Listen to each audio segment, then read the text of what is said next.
Ashamaa harka fuunee jirra jirtu kabajamtoota hordoftoota yeroo ispoortii. Nageenyi keenya kan jaalalaa bakkuma isin jirtanitti isin haa dhaqqabu jechaa odeeffannoo ispoortii keenya guyyaa har'aan tanaa qabannee dhiyaannee jira. Odeeffannoo keenya ispoortii guyyaa har'aan tanaa keessatti tapha galgalaa har'aan tanaa Krooshiyaa fi Moorokoo gidduutti gaggeeffamuudhaaf jiru irratti odeeffannoowwan bal'inaan jiran walitti qabannee harka qabna. Gama biraatiin Federeeshiniin Kubbaa Miilaa Moorokoodhaa tapha walakkaa xumuraa Faransaay waliin gaggeessaa ture irratti abbaan murtiidhaa yakkan irratti hojjete jechuudhaan fiifatti himachuun isaanis dhagayamaa jira. Kanarrattis odeeffannoo walitti qabannee harka qabna. Odeessa keenya gama biraatiin ammoo tapha waancaa addunyaa guyyaa boruu haala addaatiin eegamaa jiru irratti abbaan murtii waggaa kanaaf haala addaatiin filatamee fi abbaa murtii cimaadha jechuudhaan dhiyaate ifa ta'ee jira. Yeroo komii guddaan abbaa murtii irratti ka'aa jiru kanarratti namni kun ammoo hangam takka ga'umsa olaanaa kanaaf ta'u qaba kan jiru irratti wantoota bahan wanta odeeffannoo ispoortii guyyaa har'aa tanaatiif ta'u dhagayuu barbaadan jennu walitti qabannee harka qabna. Hanga dhuma sagantaa keenyaatti nu faana bu'aachaa namoonni miseensa YouTube chaanaalii keenya hin ta'in oduu fi sagantaan itti hojjennu yeroodhaan akka isin bira ga'uuf sabiskiraayib godhuu hin dagatinaa. Nu jajjabeessuudhaaf ammoo laayik, koomentii, sheer godhaa jechaa odeeffannoo ispoortii tanaaf qabannetti gamanumaan isin dabarsina.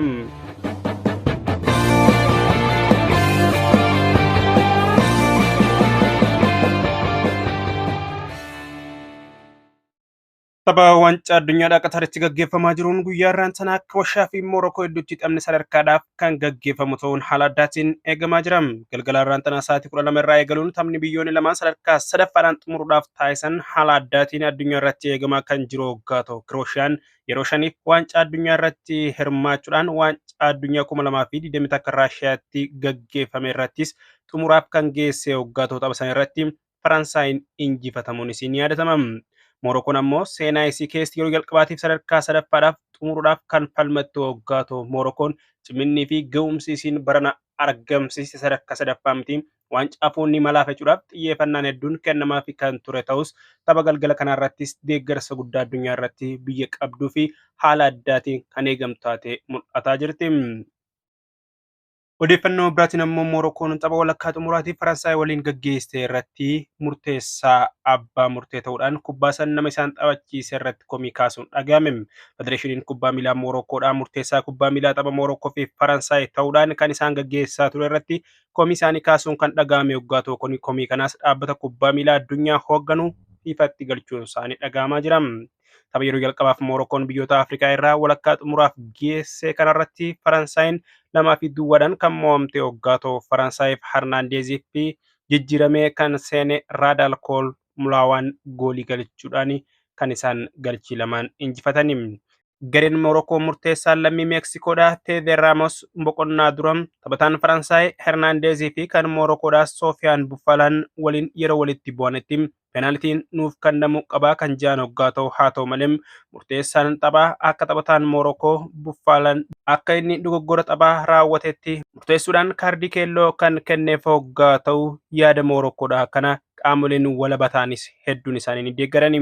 Federeeshiniin Moorokoodhaa ija ispeeshaalistoota murteessaa kubbaa miilaan murteen garee Moorokoo penaaliitiidhaa lama dhabsiisee akka qoratan qaama ilaallatuuf kan barreessan ta'uun isaanii kan mul'ate waggaa ta'u. Itti dabaluunis murteessaan gama viidiyoo murteessaatiin gargaaru haala kana akkamiin arguu dhabe jennee nu ajaa'ibsiiseera jechuudhaan ibsaanii kanarratti ka'ani.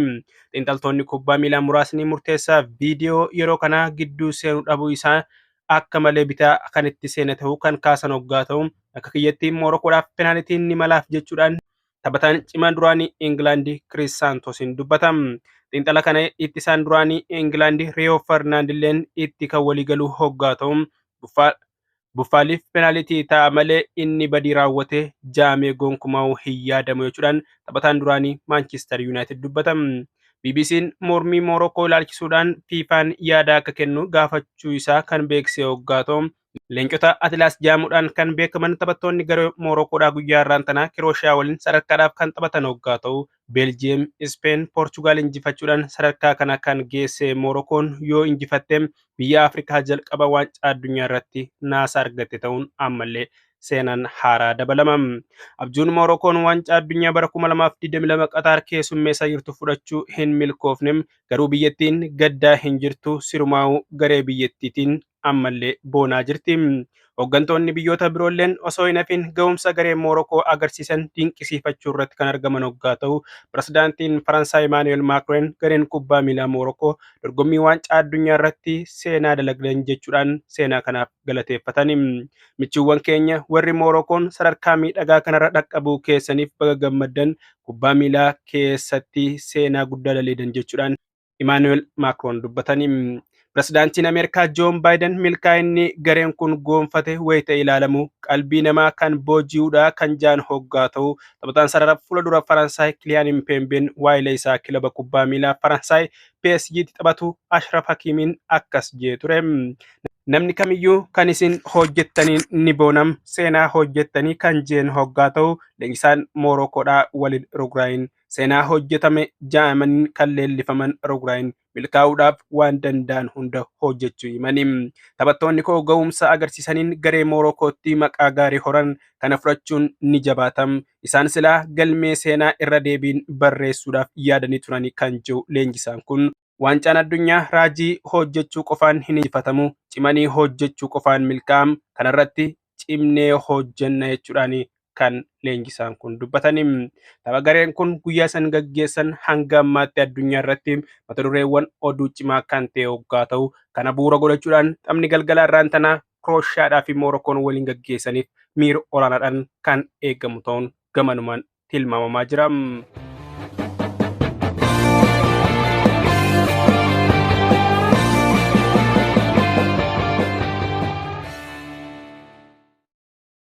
Oduu biraatiin ammoo tapha waancaa galgala boruu Faransaay fi Arjentiinaa gidduutti gaggeeffamuuf jiru irratti Simoon Maarsiiniyaak abbaa murtii tapha xumura waancaa bara kanaa ta'uudhaan filatamuun isaa dhaga'amaa jira. Tapha waancaa addunyaa Qataaritti ga'umsaa fi naamusa olaanaadhaan gaggeeffamaa ture kan guyyaa boruu xumuramu hoggaa ta'u abbaa murtii ta'uudhaan kan taphachiisan lammiin biyya Poolaandii geessi ganna 40 takka Simoon Maarsiiniyaak immoo abbaa murtii hangafa ta'uudhaan filatamanii jiran. Taphicha garee biyyoolessaa Arjentiinaadhaa fi Faransaay gidduutti dilbata galgalam kan taphatamu ta'uun isaa ifatee kan jiru hoggaa ta'u Maarsiiniyaak giddugala Poolaandii magaalaa Piliyook jedhamtutti amajjii 7 bara 1980 takka akka lakkoofsa Awurooppaatti dhalate.